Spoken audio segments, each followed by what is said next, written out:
Olá, seguidores do Meio Amargo! Hoje é dia de falar sobre algo muito importante, a relação entre o cinema brasileiro e as eleições presidenciais. Em 2 de outubro, a gente começa a definir o Brasil que a gente quer pelos próximos 4 anos, pelo menos.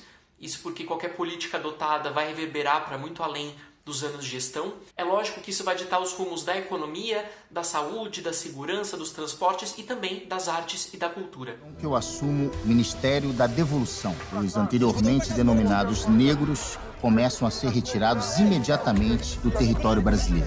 No caso do cinema brasileiro, a classe artística e cinematográfica tem se posicionado majoritariamente junto ao ex-presidente Lula, que inclui apoio de grandes nomes como Kleber Mendonça Filho, Gabriel Martins, Leonardo Martinelli, Suzana Lira, a produtora Vânia Catani, do lado dos atores Camila Pitanga, Antônio Pitanga, pai, Paulo Betti, Leandra Leal, enfim.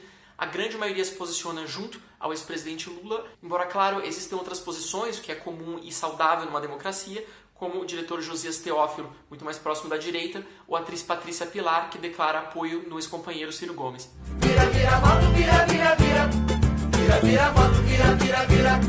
Vira, vira, voto, vira, vira, vira. As vozes contrárias à classe artística e ao cinema costumam dizer que quando essas pessoas apoiam o Lula e o PT, elas estão apenas advogando em causa própria. Ou seja, elas estão querendo a volta de uma mamata, utilizar o dinheiro público, poder fazer uma farra com o dinheiro público, etc, etc.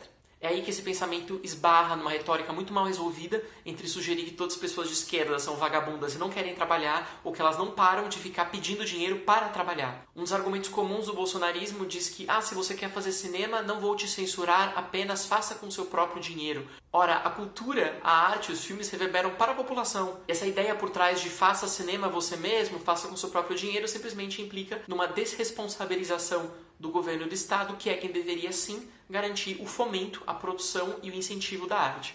Todo esse sofrimento provocado pelo atual governo faz parte de uma das páginas mais infelizes de toda a nossa história. O fato é que se compreende muito bem os motivos pelos quais a classe artística e cinematográfica, em especial, fica muito próxima aos governos de centro-esquerda do PT, agora representado pelo Lula. Foram durante esses governos dele e da Dilma que a Ancine foi fortalecida, que a gente conseguiu aumentar nossa produção, ter mais editais de criação, de distribuição, a gente conseguiu levar muito mais filmes brasileiros para festivais como Cannes, Berlim, Veneza, mas também financiar os festivais locais.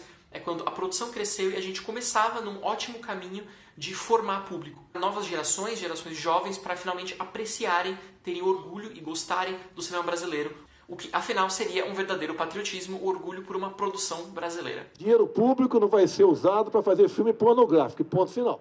Com a chegada do Bolsonaro, o que aconteceu foi algo oposto. A gente teve a paralisação de recursos para os filmes e mesmo tentativas mais explícitas de censura. Hoje é muito mais difícil a gente falar em censura da mesma maneira que se falava durante a ditadura militar, por exemplo, quando havia um departamento de censura, quando tinha um carimbo em documentos dizendo que o filme foi rejeitado.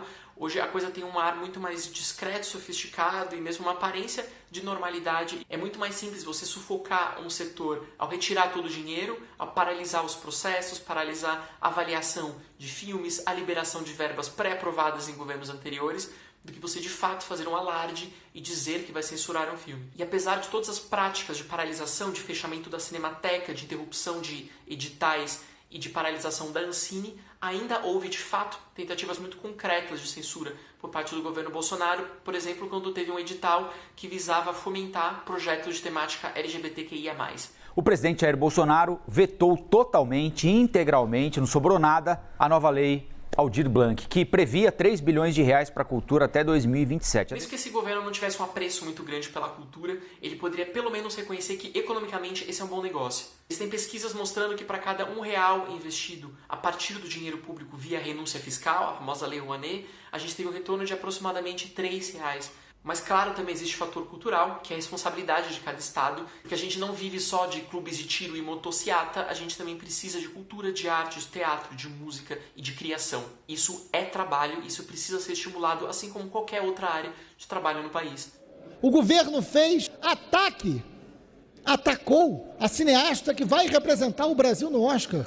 A cultura permite que um país enxergue a si mesmo, ele funciona como um espelho de uma sociedade.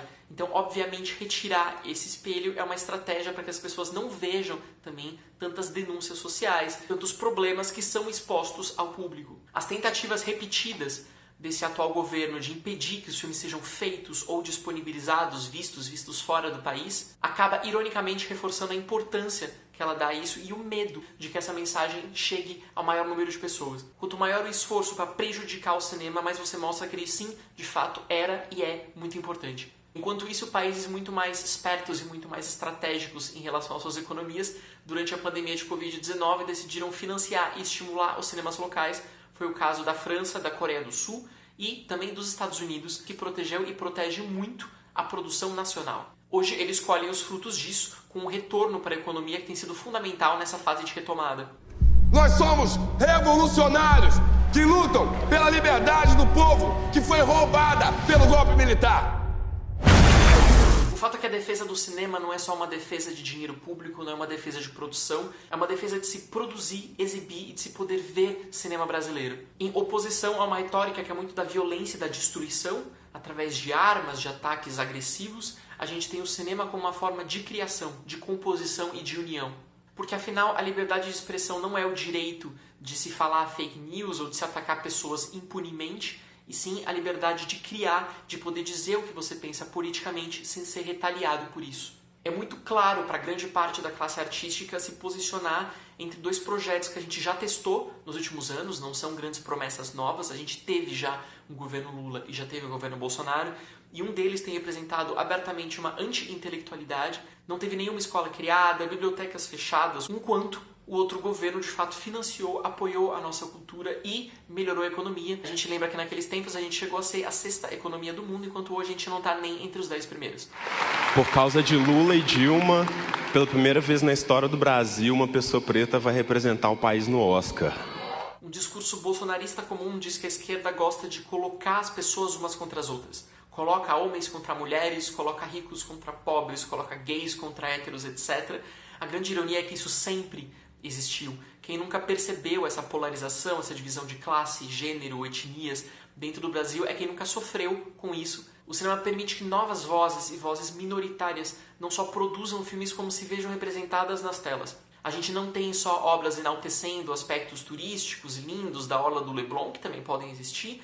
A gente tem sim filmes sobre periferias, a gente tem filmes sobre o Nordeste, a gente tem filmes sobre Goiás se multiplicando, sobre Minas Gerais, sobre pessoas negras, sobre pessoas transexuais que também fazem parte do Brasil. A gente tem diretores que viajam a festivais internacionais como Kleber Mendonça Filho e denunciam o descaso com a arte. E também mulheres como Bárbara Paz, Petra Costa, levando uma voz crítica, um senso crítico mundo afora. Esse também é o período em que filmes radicais, filmes ousados politicamente como Marighella e Medida Provisória se tornam grandes sucessos de público, apesar de não terem nenhum apoio federal para que isso aconteça, simplesmente no boca a boca e na vontade do público de se encontrar nos nossos próprios filmes. Agora, ao invés de a gente querer trazer a pessoa da periferia para vir no centro de São Paulo para ver um filme, era melhor levar um cinema para a periferia.